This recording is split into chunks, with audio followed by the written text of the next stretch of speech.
let's get right into the first order of business here, which is Miami has been linked to new potential defensive tackle commit. So, name that I want to talk about, Anthony Kennedy, defensive tackle out of Little Rock, Arkansas, guy who had a visit earlier this official visit season and now is being crystal balled to the Miami Hurricanes. Those of you who read the bank, and why wouldn't you? It's free, 7.44 million posting, counting on CanesInSight. I mentioned that this name was heating up. So, that was the first time this name had been mentioned as far as coming back potentially to the Canes. 4-star player on 247, high 3-star on the composite, 6'3.5", 335-pound defensive tackle, again, out of Little Rock, Arkansas. And Gabby Rudia, who is plugged in, put in his crystal ball for the Miami Hurricanes to land Anthony Kennedy. I second that prediction. Again, that's why he was brought up, is that he is creeping back into the scene here as a defensive tackle. And, there's a lot of ways to look at this. For example, it didn't take John long to say, well, James Johnson must be long gone if we're going after him. I don't think those two things are linked necessarily. Now, do we want to have a James Johnson or a Lamar Brown in this class? Absolutely. I think those guys, you would say very fairly, are further ahead. That's why they're ranked higher. They're just more ready to play, more sure bets, higher floor. So, in that respect, I think you're talking about this guy being, he's not going to necessarily replace a James Johnson if James Johnson goes to Georgia, or a Lamar Brown if a Lamar Brown goes to LSU or Texas A&M. But I think what you see here is we're talking about Freddie Wilson potentially as a defensive lineman to bring depth to this class from Spruce Creek. I think you are much better off with a guy like Anthony Kennedy, a borderline 4-star, could be a 4-star by the end of the year, to really bolster that camp and play alongside Tyson Bacon and whoever else is added. Miami will continue to recruit James Johnson, continue to recruit Lamar Brown, continue to recruit those defensive tackles. So I think with Anthony Kennedy, you are talking about somebody who is a positive addition potentially to this class. And again, I'm getting the same information as Gabby that this will happen, but not necessarily. It's not a replacement for a James Johnson or Lamar Brown.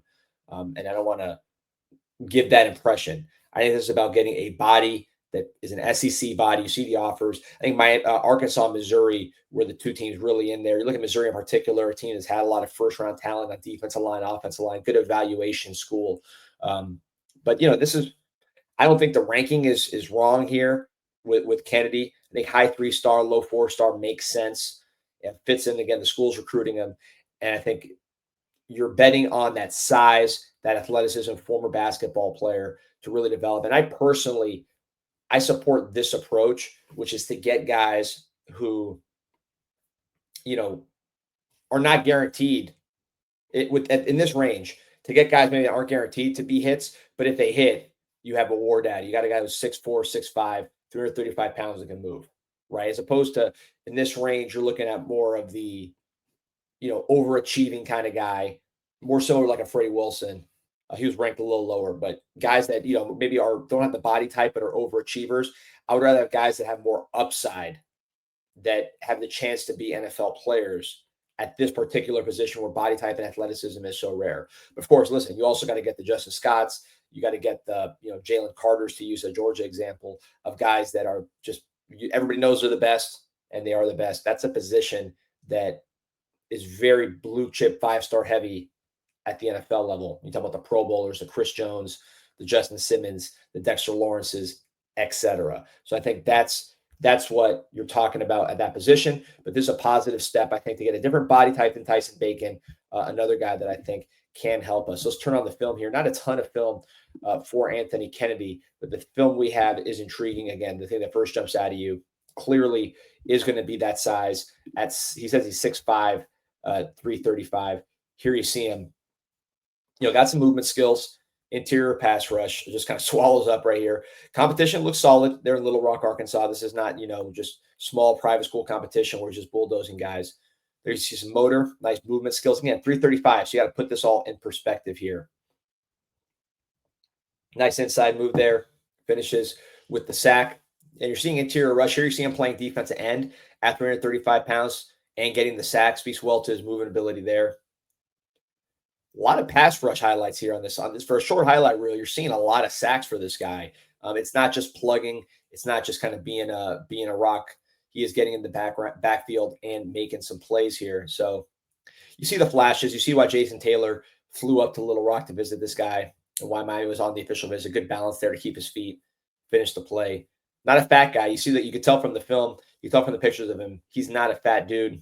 This is a guy with some size.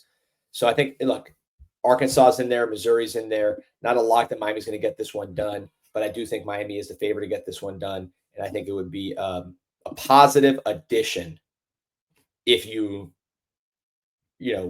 are trying to build this room up to where you're not relying on the portal all the time and you're getting some homegrown talent, potentially some homegrown NFL talent, maybe like Jonathan Ford is an example. I think Jonathan Ford was huge, actually smaller than Anthony Kennedy, but someone who developed into an NFL player. Now the teams he was on weren't great, so you don't think of John Ford, tremendous fondness. But if John Ford would have jumped in the portal before his senior year, I promise you the big time schools would have been all over him. He ended up getting drafted playing in the NFL a little bit. So I think if you get a guy like that at this point of the process here, you're feeling good, but that doesn't mean that that's all it is, man. You still got to keep adding on and building.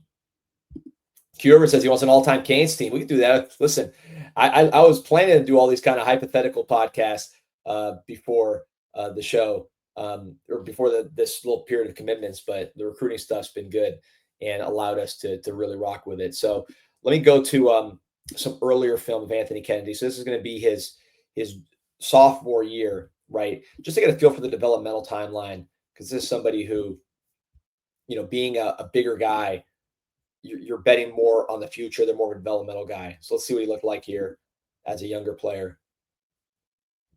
He's gained weight. He must have had a growth spurt. He doesn't look as big here as you see him playing defensive end, which is interesting. Look at him. Wow, nice. Throwing this guy to the side.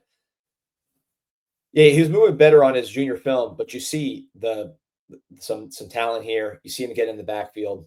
I think he did gain some weight there before his senior year, before his junior year. And there you see him making some plays. So, yeah, look, I like the pickup if Miami's able to get it done. I don't think this replaces James Johnson. I know there's going to be people in the comments like, oh, man, this is just this is a James Johnson related move, Lamar Brown related move. I think we just need to get that depth at this position. Stop relying on the portal because these guys in the portal cost a fortune. Get them at homegrown as much as you can at this particular position. Develop them. And, yeah, you do got to win your battles for the Justin Scotts of the world, the James Johnsons, the Lamar Browns. And I would put Lamar Brown probably in his own category above a James Johnson just in terms of projection. But you got to win those battles, man, if you want to be a championship program. This is the most important position, in my opinion, in college football, even more important than quarterback. If you don't have a good defensive line, you're cooked, especially defensive tackles are just so hard to find. You look at Michigan. Yeah, they had a first-round quarterback, but they didn't throw the ball. I mean, they threw it 12 times a game, but they had 2 defensive tackles that were first-round picks, and that allowed Michigan to win the championship. We saw what Georgia did with all those guys. So, I think that's a key position, and Miami is trying to add with an Anthony Kennedy.